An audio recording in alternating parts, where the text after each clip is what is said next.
Assalamualaikum warahmatullahi wabarakatuh. Halo semuanya, jumpa lagi dengan saya Chow Sing Sing, kurator dari podcast Horror Night Story.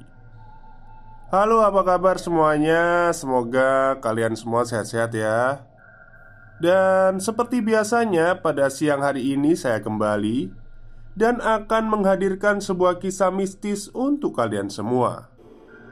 Kisah mistis kali ini saya datangkan dari tweet Twitternya Mas Dio Seta yang menceritakan cerita tentang sebuah makhluk yang muncul di sebuah sumur. Dan cerita ini adalah cerita dari salah satu pembacanya yang ada di Twitter. Seperti apa kisahnya? Mari kita simak. Perkenalkan, namaku Vira, anak tertua dari 4 bersaudara. Bukan, maksudku dari 4 bersaudari. Karena ketiga adikku juga kebetulan perempuan semua. Aku hidup sebagai perempuan biasa pada umumnya.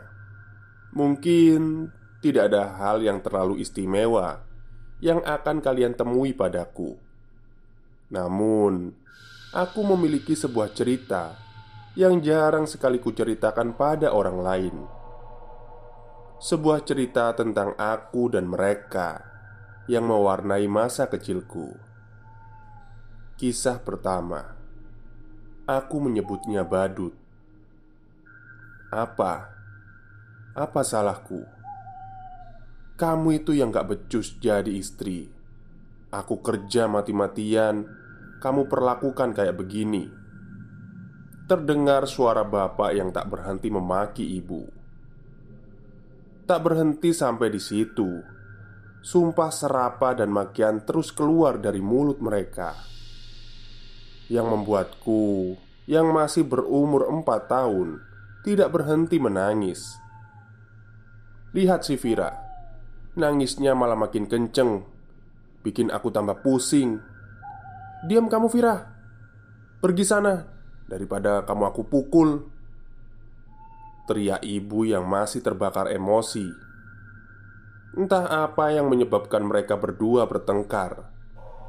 Yang aku ingat saat itu, beberapa kali pukulan dari ibu mendarat ke tubuhku, yang tak mau berhenti menangis saat melihat pertengkaran itu. "Udah cukup, ini masalah kita. Jangan bawa-bawa Vira," ucap bapak yang tak tega melihatku semakin menjadi pelampiasan masalah mereka. "Ah, berisik. Kalau aja bocah ini nggak ada, mungkin sudah jauh-jauh aku minta cerai sama kamu." Ucapan ibu terdengar menyakiti perasaanku. Kamu hati-hati kalau ngomong.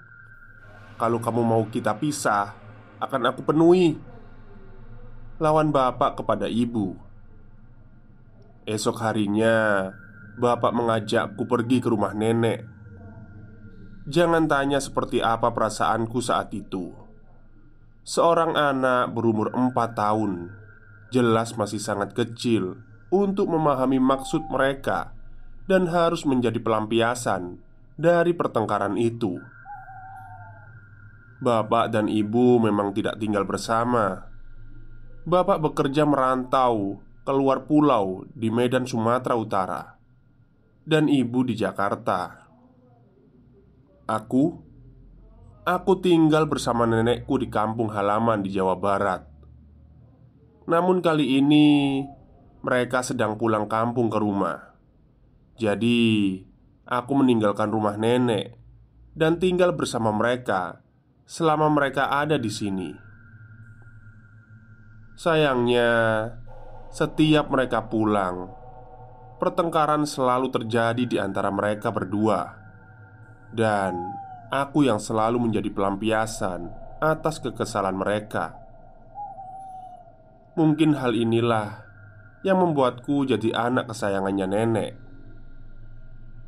Setelah pertengkaran itu, bapak dan ibu pergi entah kemana. Aku hanya mengurung diri di kamar sambil menangis. Entah bagaimana aku menggambarkan perasaanku saat itu, hingga aku hanya bisa menangis di rumah yang sebenarnya jarang ditinggali bila kedua orang tuaku tidak pulang. "Udah, jangan nangis." Tiba-tiba terdengar suara dari arah kamar mandi yang tidak jauh dari kamarku tempat berada saat ini. Jangan berpikir kamar mandiku saat itu sebagus kamar mandi saat ini. Saat itu keluargaku masih menggunakan sumur timba, walaupun sudah menggunakan pompa air untuk mengalirkan airnya. "Kesini." Suara itu terdengar lagi, seolah menanggapi tangisanku. Aku yang penasaran segera melap air mataku dan mencari asal suara itu, hingga aku menemukan sesosok makhluk tepat di tempat suara itu berasal. Aku yang masih kecil saat itu sulit untuk menggambarkan makhluk apa yang sedang ada di sana. Terlihat makhluk itu duduk tepat di lubang sumur timba dengan wajah yang terlihat tersenyum mengerikan. Yang kuingat saat itu, mulut dan sekitar bibirnya terlihat berwarna merah dengan kulit yang berwarna putih pucat. Entah dari mana asal warna merah yang menghiasi bibir dan sebagian wajahnya itu. Aku berpikir dengan penampilan seperti itu, mungkin saja makhluk ini adalah sesuatu yang dinamakan badut. Aduh, pintar sekali anak ini. Makhluk yang kukira sebagai badut itu mencoba memanggilku untuk mendekat ke arahnya dan untuk bermain bersamanya. Tentu saja, walau masih kecil, aku sudah bisa membedakan sesuatu yang terlihat aneh di hadapanku. Aku kembali mundur dan menjauh dari makhluk itu. "Kesini, gak apa-apa." Kali ini tidak hanya memanggil. Makhluk itu menunjukkan uang 5.000 rupiah dan menawarkannya padaku.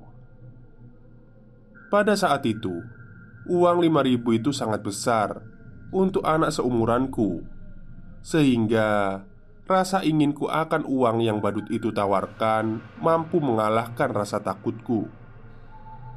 "Ini uang buat kamu jajan," ucapnya yang menyambut kedatanganku, yang mengambil uang pemberian darinya. Itu adalah ucapan terakhir yang kudengar sebelum akhirnya kehilangan kesadaran. Entah, aku tidak dapat mengingat apa yang terjadi. Setelah selembar uang 5.000-an itu kuterima, aku kehilangan kesadaran dan tiba-tiba tersadar di rumah nenek Amah, tetanggaku yang tinggal di sebelah rumah. "Aduh, Vira, kamu gak apa-apa?" tanya nenek Amah yang menolongku dan sudah meminta pertolongan warga lain untuk memanggil kedua orang tuaku dan orang yang mungkin mengerti kejadian ini. "Vira, kenapa, Nek?" tanyaku yang masih bingung. Namun, tak lama setelahnya muncul seorang warga desa yang memang dikenal sering menangani kejadian gaib. Dia memberikanku segelas air putih yang sudah dibacakan doa olehnya. Aku meminum air itu dan perlahan ingatanku sebelum kehilangan kesadaran mulai muncul satu persatu. "Dek Vira, kamu gak apa-apa?" tanya orang itu. Aku mengangguk setelah benar-benar merasakan tubuhku yang jauh lebih baik dari sebelum meminum air itu. "Vira, kenapa? Kok sampai bisa gelantungan di sumur itu?" tanya nenek Amah. Aku mencoba menceritakan semua hal yang kuingat. "Tadi di sana Ada yang ngajak main Vira," jawabku polos. Namun, kali ini aku merinding saat mengingat wujud makhluk yang mengajak aku bermain itu. "Vira kenal sama yang ngajak main?"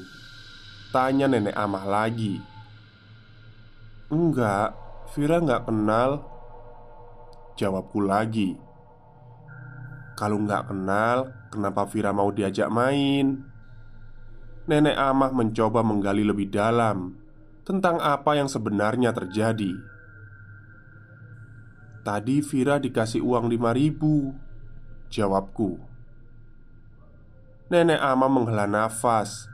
Dia memintaku menunjukkan uang yang diberikan oleh makhluk itu. Namun, benar-benar aneh. Saat aku mengeluarkan uangnya dari kantongku, uang itu berubah menjadi 2 lembar daun berwarna coklat. Ya, berwarna coklat. Nenek Amah menghela nafas. Sepertinya Nenek Amah dan beberapa warga yang berada di tempat itu sudah tidak ragu lagi mengenai kejadian yang kualami.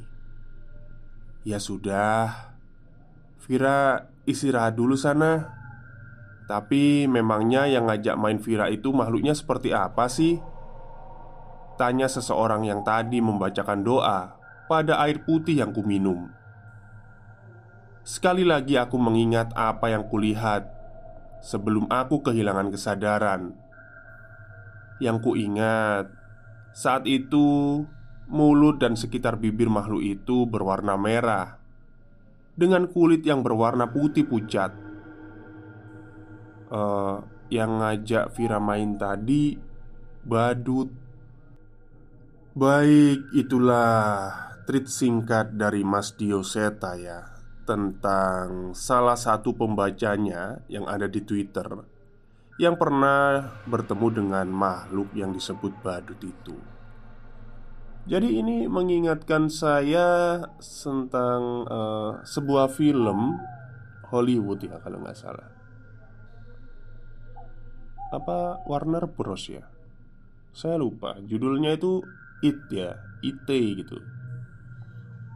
Ya sama, makhluk itu munculnya itu dari sumur sebuah rumah tua gitu.